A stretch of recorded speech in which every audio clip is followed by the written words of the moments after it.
बैठ जाइए, तशरीफ रखिए।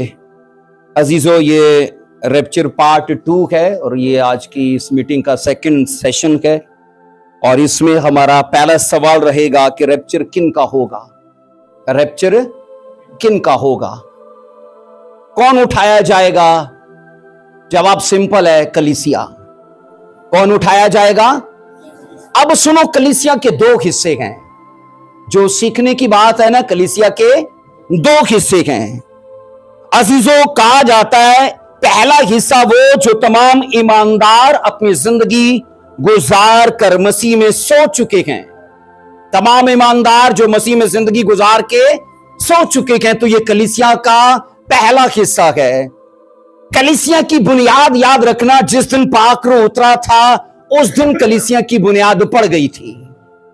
पाकरू का इस दुनिया में अव्वलीन जो काम है ना, वो चर्च बनाना है। चर्च बनाना है। और ये स्कॉलर्स मानते गए कि जिस दिन कलीसिया उठाएगी, पाकरू भी उठाया जाएगा। स्कॉलर्स का मानना है कि जिस दिन चर्च उठाया गया, पाकरू भी साथ ही जाएगा, क्योंकि पाकरू कलीसिया में रहता है। अजीजों, मैंने कहा कलीसिया के 2 हिस्से हैं। पहला हिस्सा वो जो मसीह में अपनी पूरी उम्र गुजार के सो चुके हैं। तो सोचो, सन 2024 चल रहा है, तो कलीसिया आज तक याद रखना कितने ईमानदार हैं अजीजों, जो शहीद हुए हैं, इवन के वो अपनी उम्र पूरी करके मसीह में सो चुके हैं। अजीजों, इसके बाद कहा जाता है कलीसिया का दूसरा हिस्सा वो जो ईमानदार यीशु मसीह की आमद पर उस वक्त जिंदा होंगे। अजीजों, इनको प्रिविलेज ये हासिल होगा, ये एक मौत भी नहीं मरेंगे। ये एक मौत भी नहीं मरेंगे, क्योंकि वो जिंदा हैं और यीशु मसीह आए और उनको उठा लिया, और वो मरेंगे ही नहीं, वो एक मौत भी नहीं मरेंगे। लेकिन उनमें से कलीसिया का पहला हिस्सा वो है जो पूरी उम्र पर करके मसीह में सो चुके हैं। अजीजों, बाइबल कहती है रैप्चर के टाइम यीशु मसीह खुफिया तौर पर आएंगे। कैसे आएंगे बोलिए? खुफिया तौर पर आएंगे। सबसे पहले ईमानदार वो याद किए जाएंगे अजीजों जो मसीह में सो चुके हैं। अब सुनो अजीजों, कलीसिया का जो हिस्सा मसीह में सो चुका है वो जमीन में दफन है, चाहे वो समुद्र में गर्क हो चुका है, चाहे वो आग से जलाया जा चुका है, वो किसी राख में बदल चुका है। उनके लिए सबसे पहला मेरिकल क्या होगा? उनकी जिंदगी में सबसे पहला मौजज़ा क्या होगा? बाइबल कहती है वो जिंदा होंगे फानी बदन में, लेकिन जलाली में बदल दिए जाएंगे। जिंदा कैसे होंगे? फानी में जिंदा होंगे। और यहां मौजज़ा होगा, यहां मौजज़ा होगा, वो जलाली में बदल दिए जाएंगे। आपको पता है बाइबल में 2 बड़ी सच्चाइयां हैं, रेज़रेक्शन और रैप्चर। और ये इल्मे इलाही की जितनी तालीमात है ना, याद रखना अजीजों, ये उसकी बेस है। रेज़रेक्शन मतलब उसमें जिंदा होना और उठाया जाना, ये दोनों साथ साथ चलते हैं। ईमानदारों के लिए जो सो गए, पहले क्या होगा? रेज़रेक्शन। पहले क्या होगा? ईद क़यामतुल मसीह तो मनाते हैं ना, जी उठना। उनके लिए पहले जिंदा होना होगा, उनको पहले जिंदा किया जाएगा। नंबर 2 में जिंदा होंगे फानी बदन में, तो 2 नंबर में मौजज़ा होगा, वो जलाली में बदल जाएंगे। वो जलाली में बदल जाएंगे और तब जाके तीसरा मेरिकल ये होगा, उनका रैप्चर हो जाएगा। अजीजों, ये 3 मौजज़ात सेकंड से भी पहले हो जाएंगे। 1 सेकंड से पहले भी, जैसी बाइबल कहती है यीशु मसीह बादलों पर जाहिर होंगे। पहली आमद में और दूसरी में यह बड़ा फर्क है। पहली सिर्फ बादलों पर होगी, वहां आकर टिक जाएंगे, नीचे नहीं आएंगे। और दूसरी आमद जो जलाली है, जिसे आखिरी कहा जाता है, वो धरती पर होगी।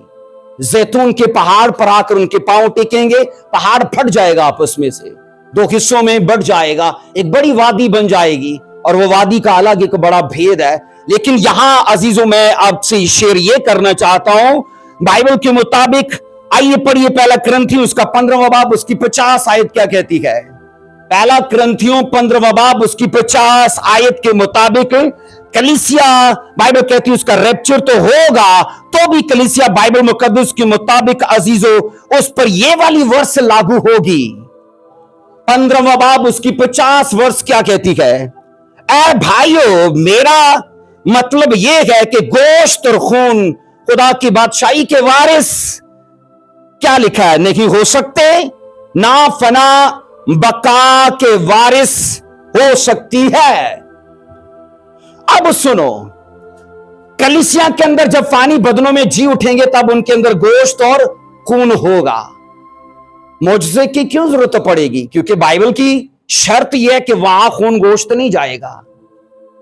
एलिया उठाया गया, एलिया फानी बदन में उठाया गया, लेकिन जैसी आतिशी रथ में वो बैठा है, स्कॉलर्स का मानना यह है आग ने खून और गोश्त खत्म कर दिया, क्योंकि वहां का रूल यह है कि खून गोश्त जा ही नहीं सकता, खून गोश्त जा ही नहीं सकता।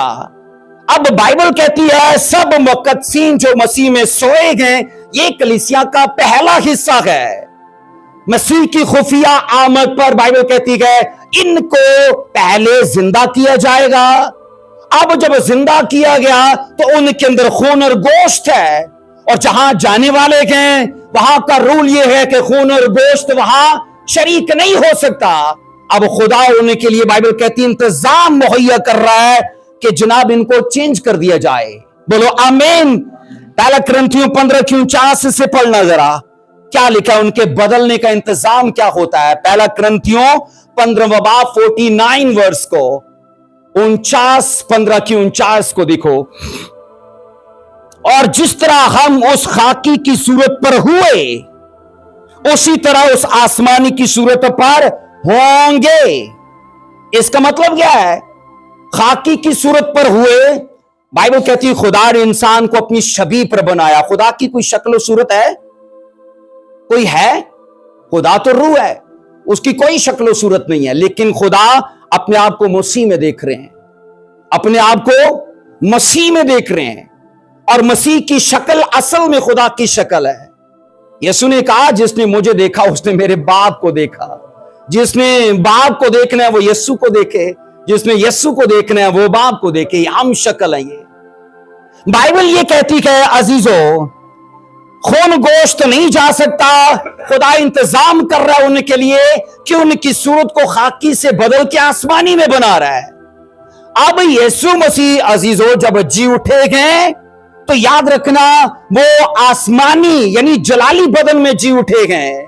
अब जलाली के लिए बड़ी बात यह है अजीजों, ये दीवारों को फांदना गुजरना उसके लिए मुश्किल नहीं है। जलाली में ये बड़ी सिफ्त है। क्या लिखा नहीं, वो सारे एक घर में थे और यीशु मसीह उनके बीच में आ उतरे, उनको हड्डियां भी दिखा रहे हैं, गोश्त भी दिखा रहे हैं। ये सब कुछ जलाली में बदल चुका है। आमीन। अब बाइबल ये कहती है जो कलीसिया का पहला हिस्सा रैप्चर के टाइम जिसको शामिल किया जाएगा वो सोए हुए लोग हैं। अब खून गोश्त नहीं जाता तो उनके लिए रूल ये बनाया जा रहा है, उनकी बॉडी को ट्रांसफर किया जा रहा है जीसस के, बाइबल कहती है इंतजाम के मुताबिक उनको भी जलाली बनाया जा रहा है। बोलिए आमीन।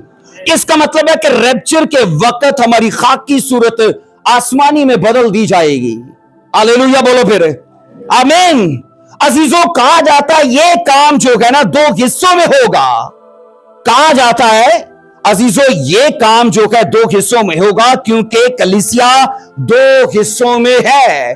ट्रांसफॉर्मेशन का जो अमल है, जो बदलाव का अमल है, ये भी दो हिस्सों में होगा। रैप्चर दो हिस्सों में हो रहा है। पहला वो जो मुए जी उठे, दूसरे वो जो जिंदा होंगे उठाए जाएंगे। तो मैंने कहा ट्रांसफॉर्मेशन का अमल यानी बदलाव का अमल भी दो हिस्सों में हो रहा है। पहले उनके लिए हो रहा है जो मसीह में सो गए हैं, और दूसरा किन के लिए? वो जो एक भी मौत नहीं मरेंगे, वो जो एक भी, याद रखना इस दुनिया के वाहिद वो लोग होंगे जो रैप्चर के टाइम उस वक्त जिंदा होंगे। वो मौत को टाटा बाय बाय बोल देंगे। तेरा ढंग कहां रहा भाई, है ना, हमने उसे लताड़ दिया क्योंकि यीशु के रैप्चर के वसीले से। अजीजों बाइबल के मतलब आइए जरा पढ़िए बाइबल के अंदर पहले थेसलोनिकियों 4:16 को पढ़ना। कलीसिया का वो हिस्सा जो मसीह में सो गया वो जी उठेंगे। इसको पढ़ना, कलीसिया का वो हिस्सा उनको पहले जिंदा किया जाएगा जो सो गए। हाँ, पढ़िए इसे, पहला तसलीकियों 4:16 क्या लिखा है? क्योंकि खुदावन खुद आसमान से ललकार और मुकर्रब फरिश्ता की आवाज और खुदा के नरसिंगे के साथ उतर आएगा। पहले वो जो मसीह में मुवे, पहले वो जो, उनको पहली शहादत हासिल हो रही है यीशु मसीह के साथ मेल मिलाप करने की। वो बदनसीब नहीं है, वो हमसे ज्यादा खुश नसीब है, क्योंकि ट्रांसफॉर्मेशन का अमल उन पे पहले हो रहा है, रेजरेक्शन पहले उन पे हो रहा है और रैप्चर पहले उनका हो रहा है। हम तो बाद में जो उस वक्त जिंदा लोग होंगे। आपको समझ आ रहा है? बोलिए, इन चीजों की तरतीब समझ आ रही है? ऊंची आवाज में बोलना फिर। हाँ, आमीन। अजीजों, बाइबल के मुताबिक 15:50 में हमने पढ़ा है, गोश्त हो नहीं जाएगा। 15:49 कहती है फिर उनको खाकी से आसमानी में बना देगा। ये वाला काम पहले उनके लिए होगा जो मसीह में सो गए हैं। पढ़ो इसको जरा, 5:29, यूहन्ना 5:28 और 29 में देखो जरा, क्या खूबसूरत ये वर्ष है। यूहन्ना 5:28 और 29 को देखो क्या लिखा है यहां पे। यूहन्ना 5:28 और 29।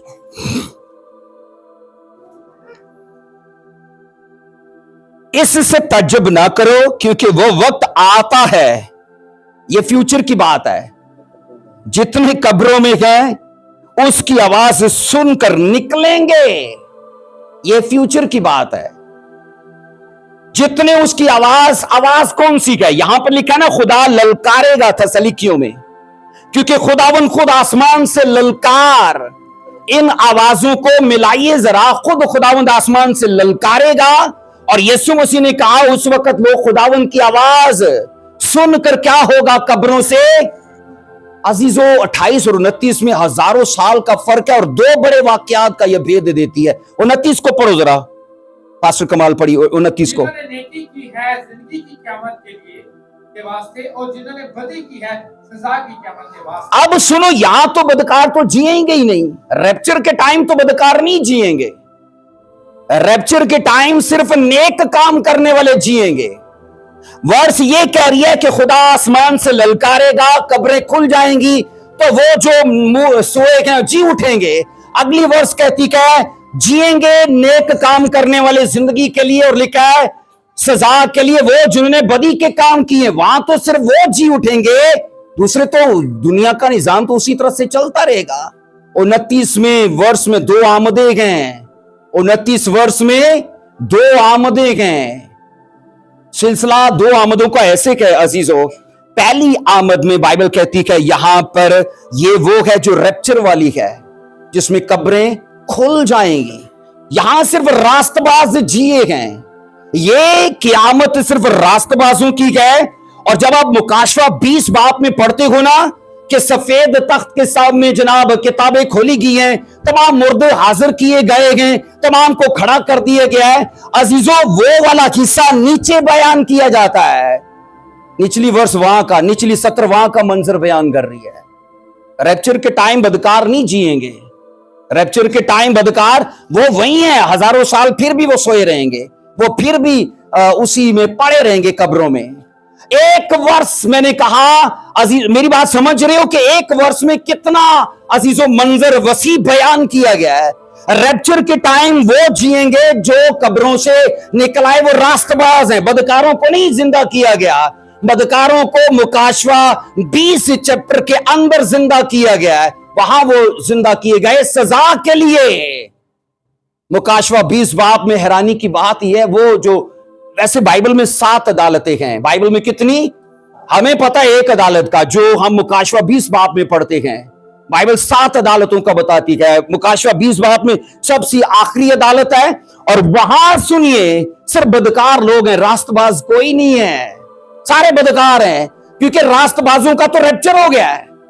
रास्तबाज तो जी उठे गए, वो सारे स्वर्ग में गए, कलीसिया स्वर्ग में गए। और बाइबल ये कहती है यहां पर जब आप पढ़ते हो कि जब 28 में पढ़ते हैं कि उसकी मुर्दे आवाज सुनेंगे तो कब्रें खुल जाएंगी, वो वाला हिस्सा अजीजों थसलीकियों 4:16 से मेल खाता है।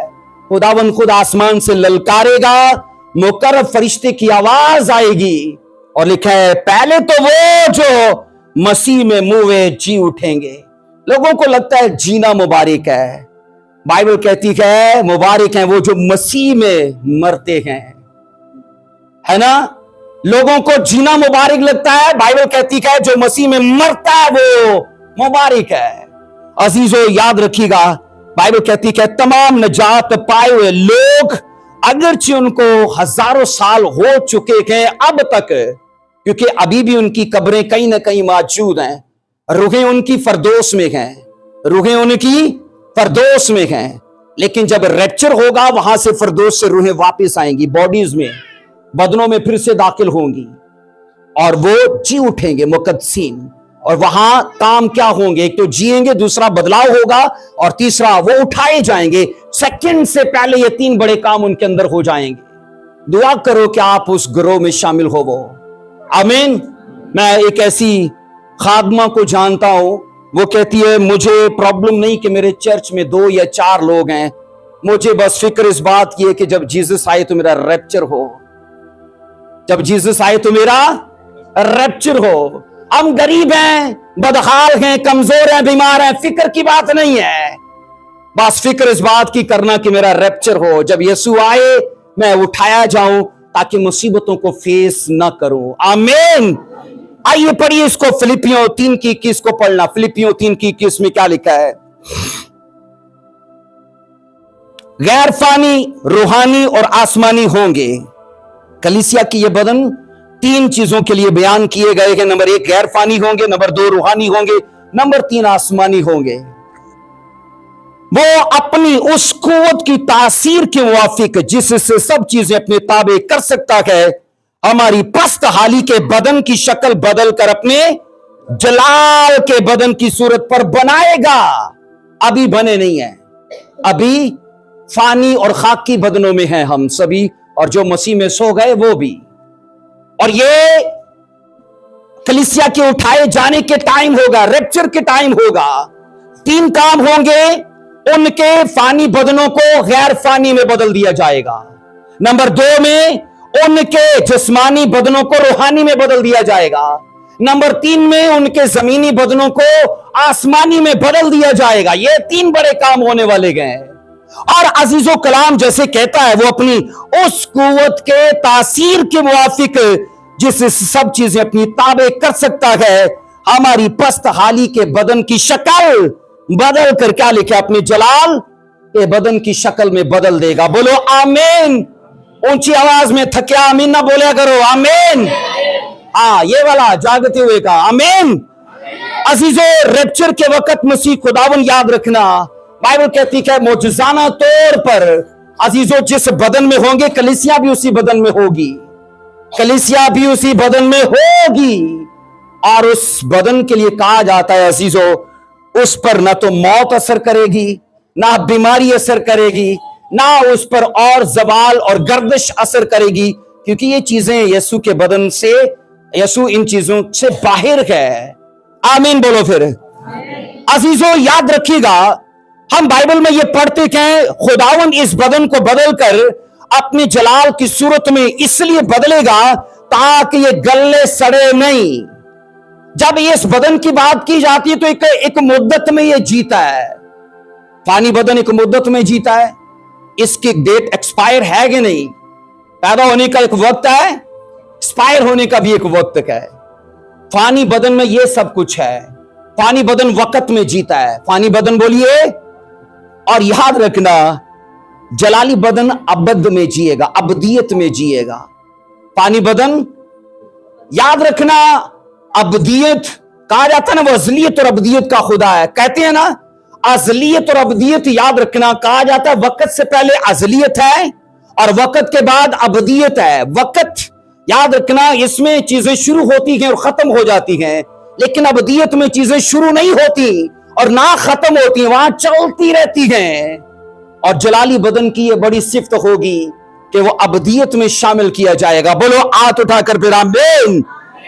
अजीजों, ये अपने ऊपर नबूवतों को लेना कि ये सब कुछ खुदा मेरे साथ करने वाला है। मैं फानी बदन से निकल के जलाली में जाने वाला हूं, एक लिमिट से जी के अनलिमिटेड होने वाला हूं मैं, और वक्त से निकल के अबदियत में जीने वाला हूं। अगर आपकी तैयारी है तो आमीन। अगर आपकी तैयारी है तो फिर ये आपके लिए होने वाला है। अब सुनो अजीजों, हमारे बदन यीशु मसीह के जी उठे बदन के जैसे होंगे, क्योंकि मैंने कहा वो आर पार आ जा सकते थे, हमारे बदन भी सेम ऐसे ही होंगे। वो बाइबल कहती है किसी भी रुकावट से और किसी भी ऐसी चीज से रुकेंगे नहीं। और इसके अलावा कहा जाता है अजीजों, कलीसिया का जो दूसरा हिस्सा है वो कहा जाता है वो है जो जिंदा होगा। कलीसिया का दूसरा हिस्सा वो जो मरे हुए, वो जो जिंदा कर लिए गए। अब दूसरों के लिए क्या हो रहा है? इनका रेजरेक्शन नहीं हो रहा, ये तो ऑलरेडी जिंदा है। इनका सिर्फ क्या हो रहा है? बदलाव, एक चेंज और एक उनका रैप्चर। इनके साथ दो काम हो रहे हैं, पहले वाले के साथ तीन काम हो रहे हैं। आइए पढ़िए पहला थिस्सलुनीकियों 4:17 को पढ़िए। पहला थिस्सलुनीकियों 4:17 को देखना। फिर हम जो जिंदा बाकी होंगे उनके साथ बादलों पर उठाए जाएंगे, ताकि हवा में खुदावन का इस्तकबाल करें। इस तरह से हमेशा खुदावन के साथ रहें। आमीन। हमेशा सदा खुदावन के साथ रहें। यह तो वही बात हुई ना, यीशु ने कहा जो हमारी मरकजी आयत है, मैं चाहता हूं कि जहां मैं हूं वहां तुम भी रहो, तुम भी रहो। आज कोई बड़ी, याद रखना, मशहूर शख्सियत आ जाए ना तो सेल्फी जनाब वो तो बनती है फिर, है ना। सेल्फी तो बनाना फिर राज्य के यीशु सीधियां सेल्फियां, क्योंकि वो आपके साथ होगा। हालेलुया। अजीजों, ये वर्ष भी उसके, आज सोचो ये सारी आयात का कैसे सिलसिला मिलता है। यीशु ने कहा जहां मैं चाहता हूं तुम भी वहां मेरे साथ रहो। ये वर्ष भी कहती है जो हमने पढ़ी है, ताकि हवा में खुदावन का इस्तकबाल करें। इस तरह हमेशा खुदावन के साथ रहें। क्या आपका दिल नहीं चाहता कि आप अपने खालिक के साथ रहें? चाहता है कि नहीं चाहता?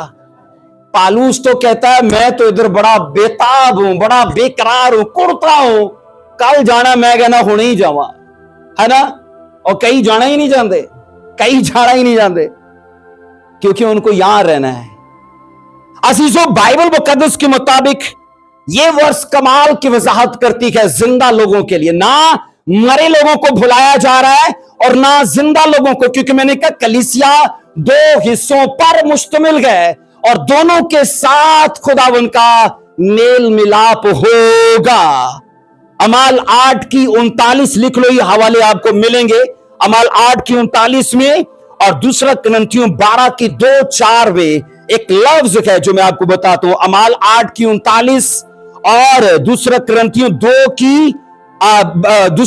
12:2-4 में अजीजों ये लफ्ज मिलता है आपको, हरपाजो, ये लफ्ज इन वर्सेस में मिलता है।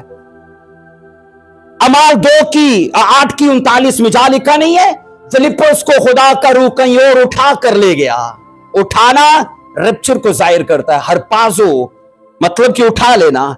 दूसरा कुरिन्थियों 12:2-4 में इसमें भी आपको लफ्ज यूनानी का हरपाजो ही मिलता है, जिसे इंग्लिश ने कहा है कॉट अप, और फिर इसको स्नेचिस कहा जाता है। फिर ये कहा जाता है टेक बाय फोर्स, कि खुदा तुम्हें जबरदस्ती छीन लेगा, झटके से तुम्हें निकाल लेगा वहां से।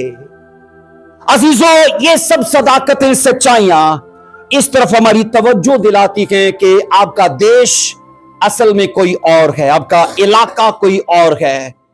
आपको पता है अजीजों, कलीसिया उठाई जाएगी तो कहां जाएगी? फिजा में, फिजा में जाएगी। फिजा ऑलरेडी डेविल का किंगडम है ना। फिजा ऑलरेडी शैतान की, याद रखना, कयाम गाह है, उसकी बादशाही है। इफ्सियों 2:2 कहती है हवा की अमलदारी का हाकम, वहां बड़ी जोर आजमाई होने वाली है। ये मोजजा, मैंने कहा अजीजों, बाइबल तो 3 आसमान कहती है, ये तीसरे आसमान में नहीं होगा, मेल मिलाप पहले आसमान पे होगा, जो शैतान का, याद रखना, किंगडम है, उसको दिखाने के लिए कि राज तेरा है, पर मेरा मेल मिलाप यहां मेरे लोगों के साथ होने वाला है। हालेलुया बोलो फिर, हालेलुया। अजीजों, ये कहा जाता है कि बड़ा फातिहाना इज्तिमा होगा। सारे डीमंस जो हैं दुल्हे को दुल्हन के साथ मिलते देखेंगे, क्योंकि ये वही डीमंस हैं, ये वही शैतान है, उसके चेले हैं जिन्होंने चर्च को बनने नहीं दिया, है ना, उनको बहाने दिए। आज आपने कह दिया ना, रिश्तेदार आए घर ते चलो चर्च मिस, ते अगली वरी तैयार रहो टेरा टेर मेहमाना दली, क्योंकि तुसी समझा देता है कि मैं उदो चर्च नहीं जाता, उदो तैयारी नहीं करता जो रिश्तेदार आ जाने। आपका बजट खराब होने वाला फिर। ऐसा है, मेरी बात समझ पा रहे हो? क्योंकि हमने सीक्रेट शैतान को बता दिया, मेरा बिल बोता आ जाए उदो मैं दा यकीन नहीं देता, तो अगले महीने डबल बिल देने के लिए तैयार हो जाओ, क्योंकि ऐसा समझा देता है जो बिल बोता आ जाए तो दा यकी खा जाई दी, बोता बिल देने के लिए तैयार हो जाओ। फिर हमने अपनी कमजोरियों से दिखाई है। मैं जो बोता थक जावा, मैं दुआ नहीं करता, अगले दिन कहना थकाओ इनू। जिदन 4000 की दिहाड़ी लग जाए ना, इतवार नूं ही शैतान नूं समझ आ जाती है कि उदों चर्च मिस करता जो 4000 की दिहाड़ी लग जाए, अगले संडे भी 4000 की लवाओ इनू, ताकि खुदा को दूर करो। अजीजों, ये वक्त तैयारी का है। अपनी आंखें खोल कर जियो। 70 या 80 वरे, वो जिंदगी तो सदा की है, वो जिंदगी तो वहां टाइम नहीं है। मैं आपको कह चुका हूं, अबदियत है वहां, ना शुरू गए ना वहां खत्म गए। काश के रूत के जैसे, काश के मूसा के जैसे आपको वहां की प्रॉपर्टी दिख पाए। हालेलुया, खड़का के बोलो हालेलुया। अजीजों, कलाम खुदा के अंदर याद रखना, मसीह खुदावन की आमदसानी के बारे में कुल मिला के 5 बातें कही जाती है। कहा जाता है एक आवाज है जो सुनाई देगी, एक आवाज है जो, क्योंकि नरसिंगा ललकारेगा, खुदा खुद भी ललकारेगा, एक आवाज है जो सुनाई देगी। नंबर 2 में कहा जाता है एक मंजर है जो दिखाई देगा, एक मंजर है जो दिखाई देगा। किसको? जीसस को और कलीसिया को, और किसी को नहीं। और फिर कहा जाता है नंबर 3 में एक मौजज़ा है जो महसूस किया जाएगा। किनको? जिनकी बॉडीज में हुआ है, जिनके बदनों में हुआ है कि मैं खाकी से जलाली में बदल गया। कहा जाता है नंबर 4 में एक मुलाकात है जिससे शादमानी और खुशी हासिल की जाएगी, क्योंकि हम मुंतजर हैं कि वो आए, हम मुंतजर हैं कि वो मुकाशवा की सबसे बड़ी जो दुआ मानी जाती है, रूह कहे और दुल्हन भी कहे कि यीशु आ। ऊंची आवाज में बोलो आ। रूह कहे और कलीसिया भी कहे यीशु आ। ये मुकाशवा की सबसे बड़ी दुआ है। अजीजों, याद रखना, अगर आप मुंतजर हो तो आपको फिर याद रखना तैयारी में रहना पड़ेगा कि मैं इंतजार में हूं। जिसने टिकट कराई होती है ना जनाब, बैग शैग ने कुछड़े लाया होंगे, पता होने ट्रेन आई ते अंज गई, तो मेरी कोई बाल भावे 12 ने गिन के पूरी बिठाई होंगे, है कि नहीं, क्योंकि पता है टाइम नहीं लगेगा। अजीजों, यही चीजें हैं जो आपको या मुझे समझाने के लिए गए कि यहां अजीजों दुख उठाना पड़ता है तो उठाओ, रज के उठाओ।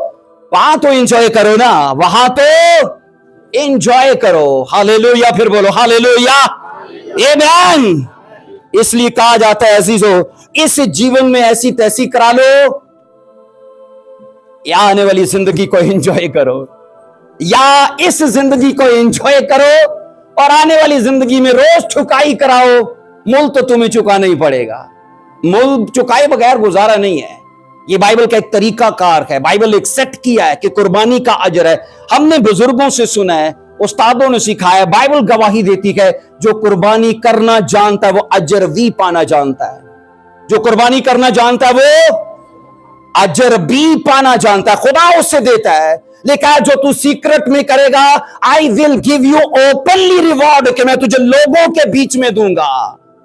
लिखा है ना, कोठरी में बैठकर दुआ कर, उर्दू में अधूरा तर्जुमा है कि मैं तुझे बदला दूंगा। इंग्लिश ऐसे नहीं कहती, इंग्लिश कहती है मैं तुझे लोगों के बीच में बदला दूंगा जो तू तन्हाई में करेगा। साडा काम होता है चर्च चा के रोला पाना, उच्ची उच्ची कार पावे कीती के ना कीती, उसका बदला नहीं है। बाइबल कहती जो सीक्रेट में करेगा।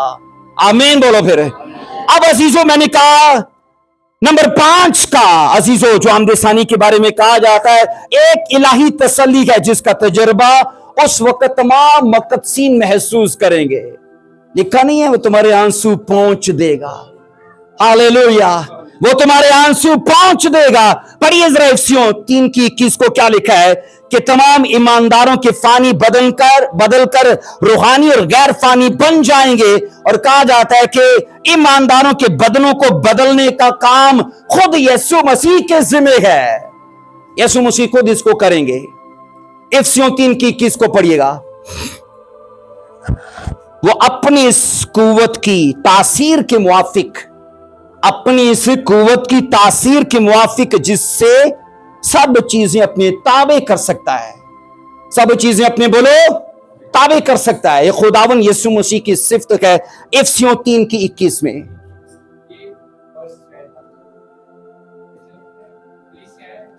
इफिसियों ओके ठीक है, इसको बाद में दुरुस्त कर लेंगे। ओके, बाइबल ये कहती है अजीजों कि वो अपनी कुदरत से, अपनी कुव्वत से सब चीजें अपने ताबे कर सकता है। और मैंने कहा कलीसिया को बदलने का निजाम या काम यीशु मसीह के जिम्मे है। वो अपनी कुदरत से उनकी बॉडीज को चेंज करेगा।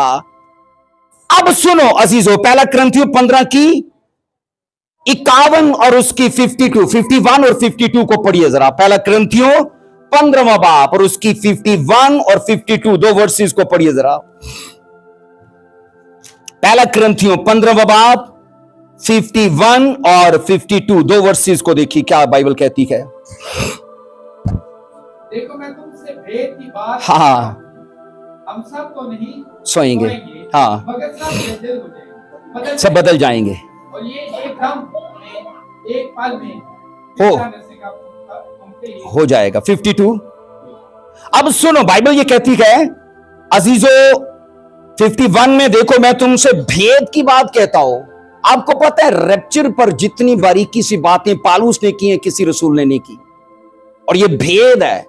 बाइबल में किसी पर यह भेद खुला ही नहीं कि रैप्चर की तरतीब क्या होगी, किस तरह से कलीसिया उठाई जाएगी, मरे हुए के साथ क्या होगा, जो जी उठे जो जिंदा होंगे उनके साथ क्या होगा। पालूस तो ये कह रहे हैं ना कि सब नहीं मरेंगे। ये इस भेद को इसी ने जाना है कि सब नहीं मरेंगे। कुछ ऐसे लोग भी होंगे जिन पर मौत आएगी नहीं, जिन पर मौत बोलिए आएगी ही नहीं, और वो जिंदा ही जलाली में बदल जाएंगे। होंगे फानी में पर जलाली में बदल दिए जाएंगे। जो मरे गए वो पहले जिंदा किए जाएंगे, फानी में जिंदा होंगे, फिर जलाली में बदल दिए जाएंगे। लेकिन मसीह की आमदे सानी पर कुछ ऐसे लोग होंगे जो एक भी मौत को फेस नहीं करेंगे। और मैंने कहा ये भेद अजीजों पालूस रसूल पर खुदा की मार्फत खुला है। इसलिए कई जगहों पर उसने कहा हम वो बातें कहते हैं जो हमने खुद यीशु मसीह से इनका मुकाशवा पाया है। हम सिखाई हुई बातें उसने कहा नहीं करते हैं, रूह कुदुस ने ये बातें हमसे की हैं। और अजीजों मैंने कहा ट्रांसफॉर्मेशन का, बदलाव का भेद, कलीसिया के उठाए जाने का भेद और मरियों को जिंदा होने का भेद, रसूलों में से वाहिद ये बंदा है जिस पर खुदा ने जाहिर किया। हालेलुया। आज अगर कोई अजीजों कलीसिया के उठाए जाने के बाद बारीकियों को सीखता है, सच्चाइयों सदाकतों को सीखता है कि क्या क्या मरहाइल होंगे, वो सबसे पहले पालूस ने कलीसिया को सिखा दिए। सच कभी नया नहीं होता, सच कभी, ये हजारों साल पहले का सच है जिसे हम सीख रहे हैं। ये कुछ नया सच नहीं है जो मैं आपको सिखा रहा हूं।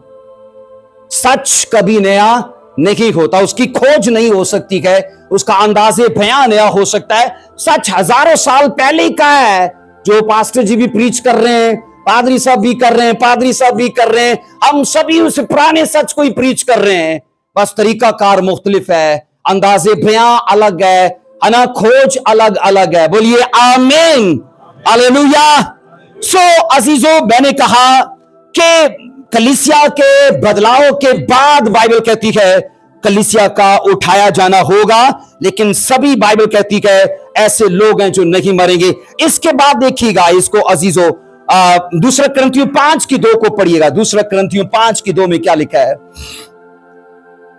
दूसरा कुरिन्थियों 5:2 में चुनाचे हम इसमें कराहते हैं और बड़ी आरजू रखते हैं कि अपने आसमानी घर से मुलव्वस हो जाएं। ये तो मरना चाहता है, रसूल मरना चाहता है, छोड़ना चाहता है इस बदन को।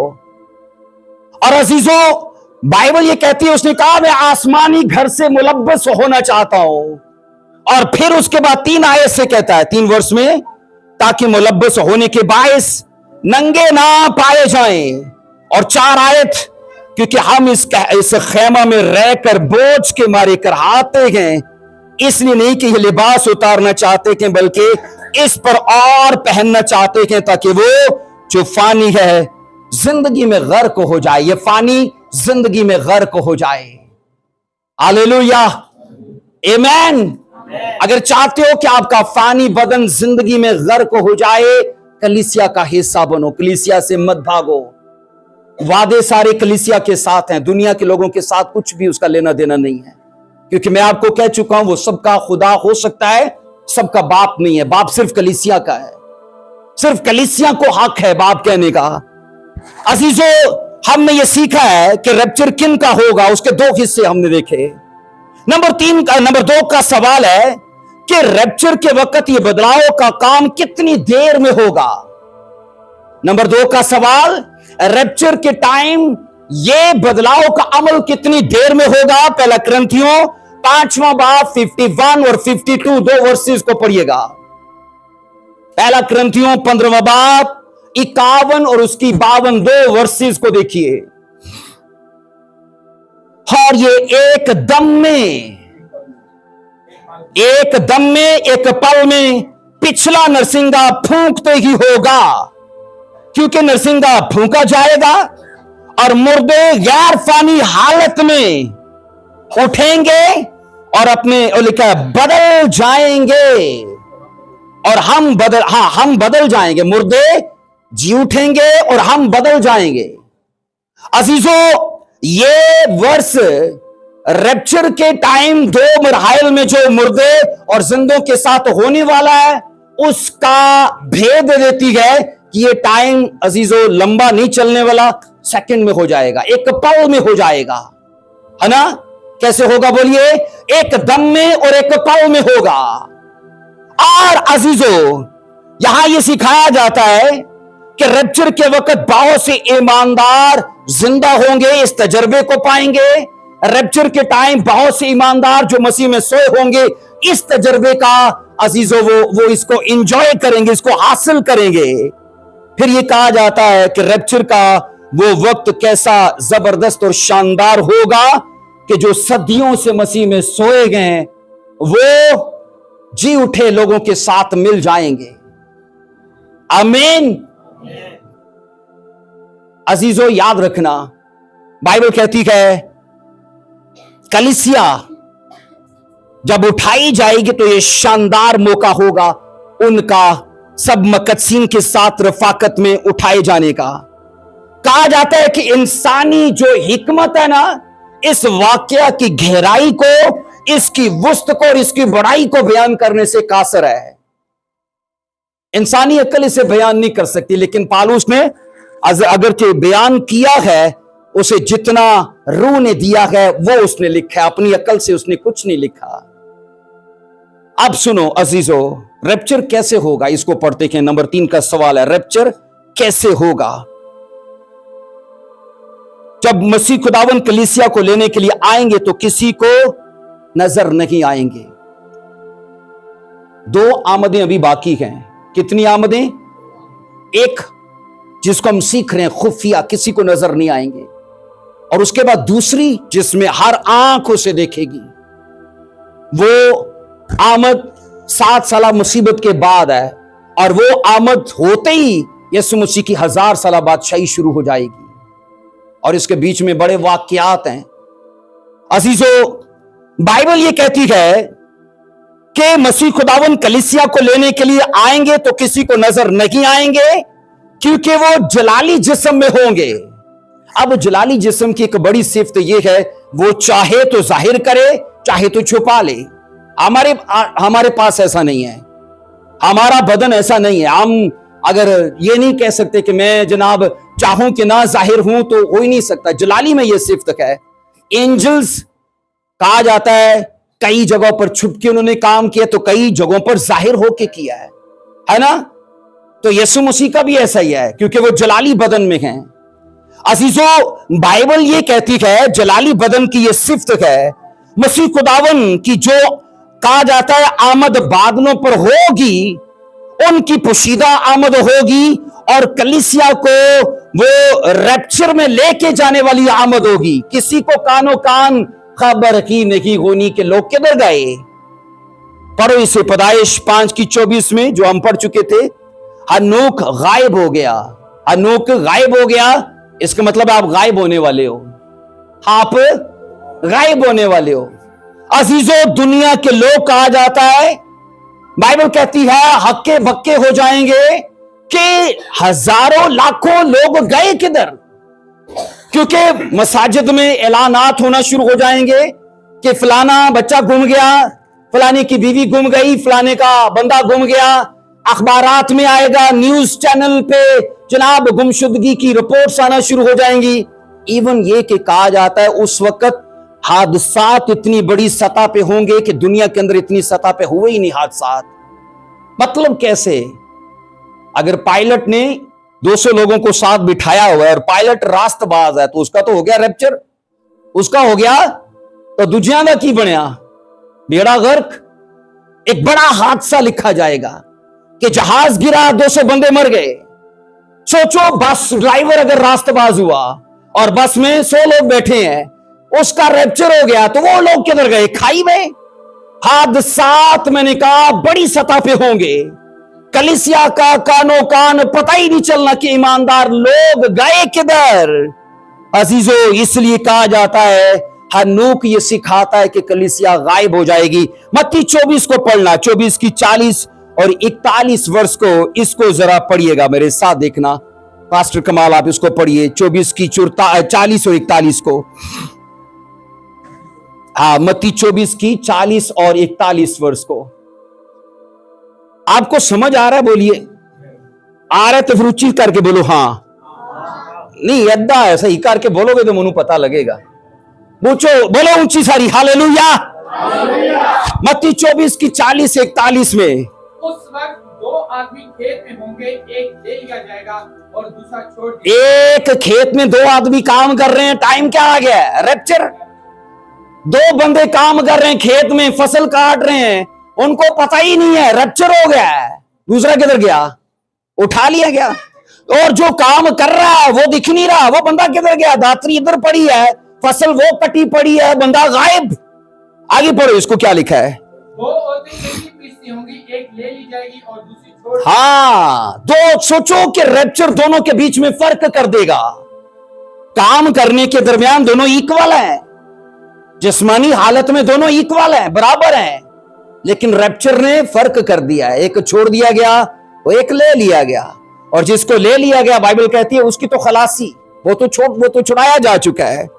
इसलिए कहा जाता है अजीजों, एक लम्हा आंख छपकते ये सब कुछ हो जाएगा। आप में आंख छपकी और ये सब कुछ हो गया। और बाइबल कहती है रैप्चर के टाइम अजीजों, एक कहा जाता है चक्की पीसने वाली, एक कटाई करने वाला छूट गया, दूसरे ले लिए गए, क्योंकि उन लोगों ने आगे का कुछ देख के अपनी जिंदगी को जीना शुरू किया था। अजीजों, याद रखना, इसमें कैसर थोड़ी देर के लिए बाहर ले जाओ प्लीज। इसमें कुछ शक नहीं है कि नताइज से पहले ईमानदार लोगों की जिंदगी दूसरों से आपको बुरी नजर आए, इसमें कुछ शक नहीं है। अमीर आदमी से किसकी जिंदगी ज्यादा बुरी थी? लाजर की ना। ईमानदारों की जिंदगी नताइज से पहले बुरी नजर आ सकती है, तजब की बात नहीं है। वो बीमार हो सकते हैं, बेरोजगार हो सकते हैं, परेशान हो सकते हैं, लेकिन वेट करो, वेट, नताइज हर चीज का नथारा कर देगी। वो कहां होंगे और आप कहां होंगे?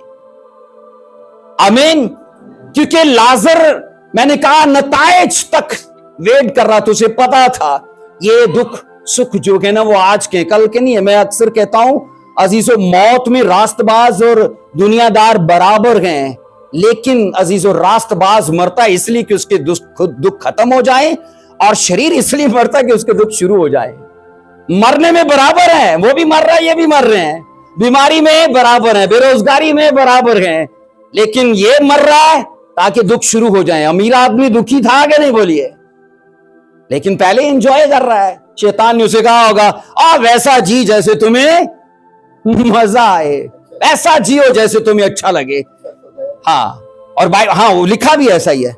लेकिन अजीजों, नताइज तक मैंने कहा आने तक ईमानदार, तज्जुब की बात नहीं है, दुनियादार लोगों से ज्यादा परेशान नजर आए, लेकिन नताइज फर्क वाज़ह कर देंगे। वो नर्क में होगा और ईमानदार स्वर्ग में होगा।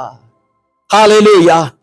अब सुनो, बाइबल ये कहती है उस वक्त 2 आदमी ऐसा करते, जब मिले गए तो एक छुड़ा दिया गया, एक ले लिया गया। कहा जाता है उस वक्त बीवियां शौहरों को ढूंढेंगी और बीवियां शौहरों मिलकर बच्चों को ढूंढेंगे, मालिक नौकर को ढूंढेगा, क्योंकि ये सब कुछ वो वक्त अफरा तफरी का होगा।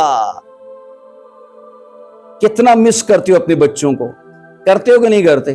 तो सोच लो अगर उस टाइम हुए ही नहीं। आज ਜਿਹੜੇ ਕਹਿੰਦੇ ਨੇ ਸਾਡੀ बीवियां बहुत ਕੰਮ ਕਰਦੀਆਂ, तो याद रखो ਤੁਸੀਂ ਫਿਰ ਉਹਨੂੰ ਮਿਸ ਕਰਨ ਵਾਲੇ ਹੋ ਉੱਥੇ, ਕਿਉਂਕਿ ਤੁਸੀਂ ਤੇ ਜਾਣਾ ਹੀ ਕੋਈ ਨਹੀਂ, ਤੁਸੀਂ ਜਾਣਾ ਕੋਈ ਨਹੀਂ, ਔਰ ਤੁਹਾਡਾ ਉੱਥੇ ਮੈਸੇਜ ਵੀ ਕੋਈ ਨਹੀਂ ਜਾਣਾ आई मिस यू ਤੁਹਾਡਾ कोई मैसेज नहीं जाना होते। इसलिए याद रखना, घर का हेड उससे खुदा पूछता है। आदम आया ना खुदा बागी अदन में, हवा से कोई बात की है खुदा ने? कोई नहीं कीती, गल्लां सारियां आदम नाल ही कीतियां, है ना? ते काम कीता सी हवा ने खराब, ते गल्लां कीतियां सारियां बंदे नाल। ते बंदे दा काम है काम करन च, ते बूढ़ी दा काम दुआ करन च। अजीजों, अगर एक घर का मर्द दुआ करता है ना तो बरकतें दुगनी होती हैं, दुगनी तिगनी होती हैं, क्योंकि वो हेड को देता है। अक्सर मुझे लोग चंदा देते हैं ना, मैं कहता हूं जिहड़ा घर दा हेड है ना ओनू दो, क्योंकि खुदा ओनू दे रहा, ओदे वसीले दोवोगे ना ओदे हत्थां। लेकिन लोग की कहते बच्चे नू देंदे, छोटा बच्चा जा भाई साहब नू चंदा, गलत तरीका है। तरीका असल में है कि खुदा हेड को कारोबार दे रहा है, हेड को बरकत दे रहा है, हेड से बात कर रहा है, उसके हाथ से बोया जाए, आमीन, तो उसकी बरकतें दुगनी, उसका असर दुगना है। अजीजों, आइए आगे बढ़ते हैं, मेरे साथ देखना। नंबर 4 का सवाल है, रैप्चर कब होगा? यह बड़ा अहम सवाल है, रैप्चर कब होगा? जबकि 2024 साल तो गुजर चुके हैं। पतरस के दौर में लोगों ने कह दिया है कि उसके आने का वादा कहां रहा। मुझे याद है हम कुछ साल पहले टल में गए तो पास्टर जी एक बुढ़ी औरत आई थी, कहती है पास्टर सुजात ने आमद पे ही कलाम सुनाया था, बुढ़ी उठ के कहती ये जो तुसी सुनाया ना, मेरा वड्डा पुत्र ओदे बच्चे भी एडे एडे हो गए, हुण ओ आप ही एडा कुसी, तो ओदे एक पादरी ने आके कैसे यसू आने वाला है, ओ ते बुढ़ा भी हो गया, ओदे बच्चे भी 5-7 को जवान हो गए, उन्होंने भी बच्चे हो गए, यसू ते आया कोई नहीं। तो उस वक्त मैं सोचा, मैंने पतरस भी लोग कहते होंगे उसके आने का वादा कहां रहा। और मैं कह रहा हूं रैप्चर कब होगा, इस स्टडी का ये निचोड़ है। और इसके 2 जवाब हैं बड़े कमाल के।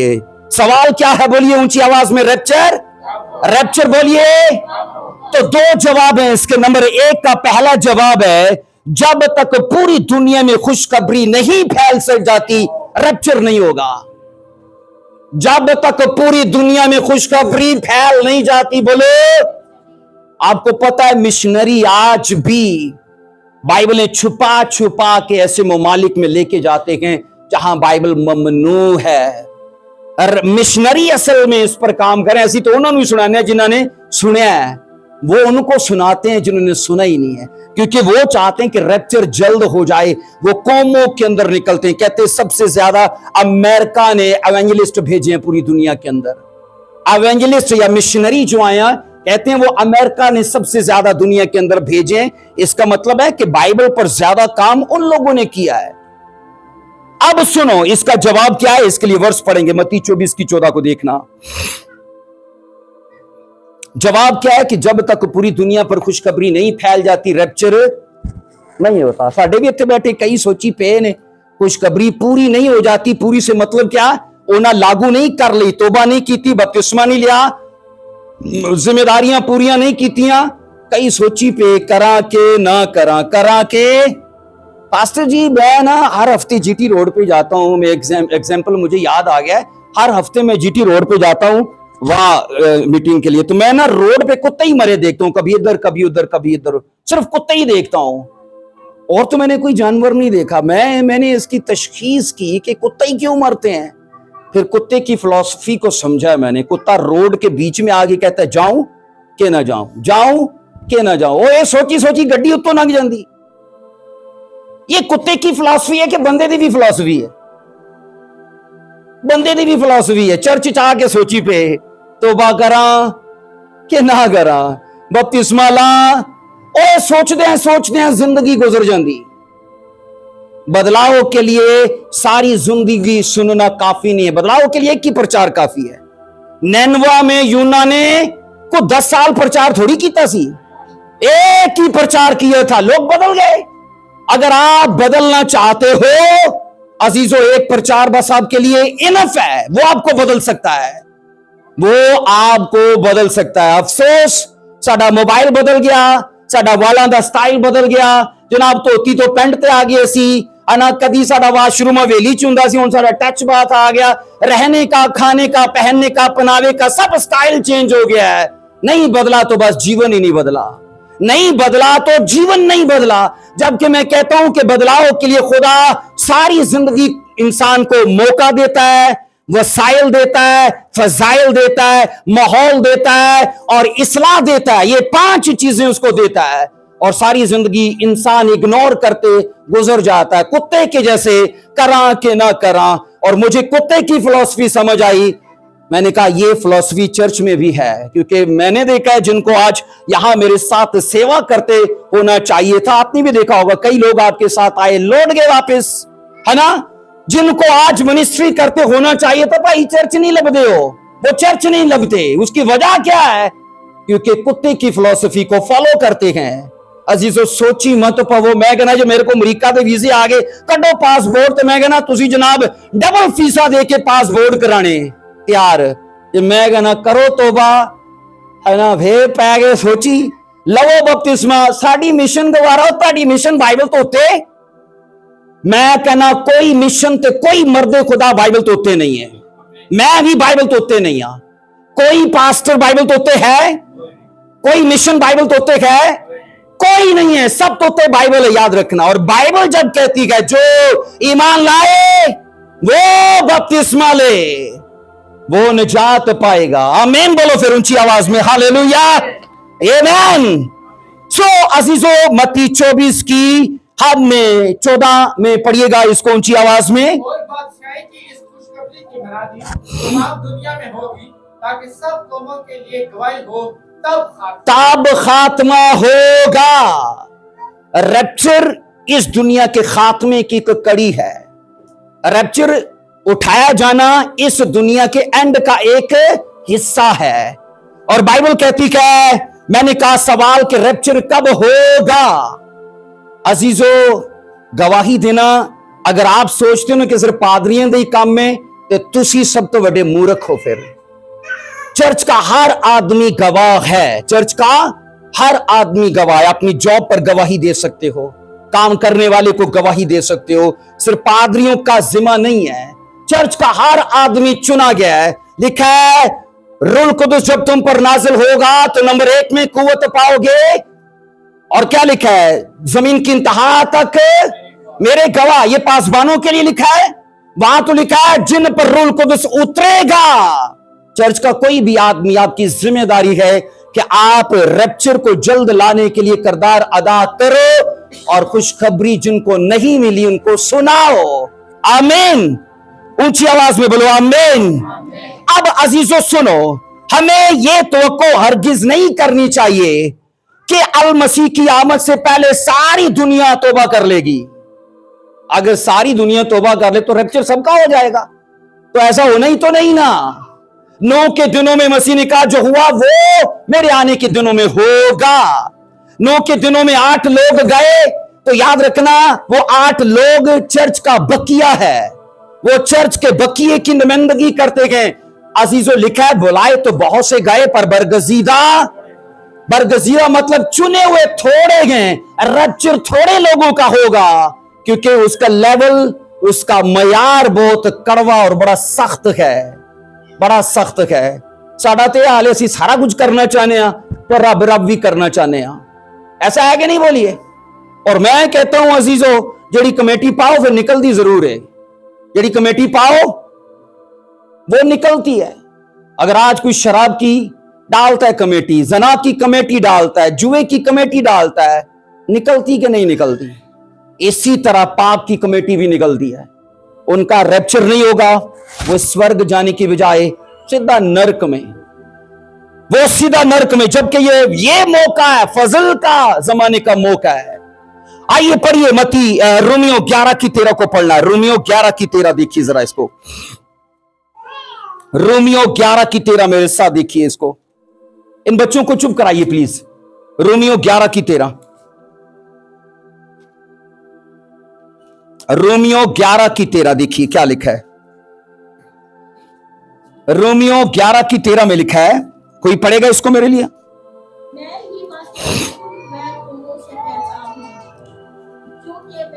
एक मिनट के लिए बहन इसको बाहर ले जाएं प्लीज। हाँ जी जी जी पढ़िए।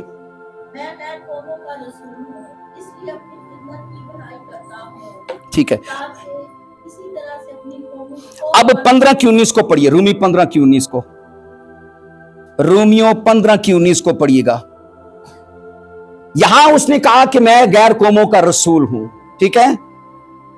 और आगे, मैंने यरूशलेम से लेकर चारों तरफ करीब तक मसीह की खुशखबरी की पूरी पूरी बना देखी, और मैंने यही हौसला रखा कि जहां मसीह का नाम नहीं लिया गया, हाँ अब सुनो कि उन मिशनरियों की जो आज काम कर रहे हैं ना, उनकी बुनियाद पालूस रसूल है। कहता है वहां काम किया है जहां खुशखबरी नहीं सुनाएगी। और साडे पादरियां दा सच्ची गल है, बुरा ना मनाए हो हाल है कि पता नहीं कि घर च जनाब हुण दो लोग टुर पे खुदाल, तो पादरी साहब का भी जोर उत्थे ही है कि किधरे मेरे ना लग जाए। वो बंदा ऑलरेडी चल रहा है, उसे चलने दो। वो ऑलरेडी चल रहा है, उसे चलने दो। लेकिन बाइबल ये कहती है, पालूस ने कहा मैंने नई जगहों पर बुनियाद डालकर वहां किसी को मुकर्रर करके तो आगे चला गया। मेरा काम ये था, मैं कहता हूं रैप्चर को लाने के लिए इसका बड़ा किरदार है। क्योंकि वो वर्ष ये कहती जब तक सब कौमों में खुशखबरी ना पहुंच जाए रैप्चर नहीं होगा। रसूल ने अपना किरदार अदा किया है। लिखा है वो कहां कहां गैर अकवाम के अंदर भटका फिरा, उसने दुख सहे, मुसीबतें सही, लेकिन उसने प्रचार किया। सबसे ज्यादा कलीसियाएं बनाई हैं। आज गैर अकवाम कहती हैं अगर काश इनमें पालूस ना होता तो मसीहत टॉप पे ना होती, तो सच में ना होती। हाँ, उसने पूरा यूरोप कवर किया है, रोम, यूरोप, ये इतने बड़े बड़े इलाकों को उस बंदे ने कलीसियाएं बनाई हैं।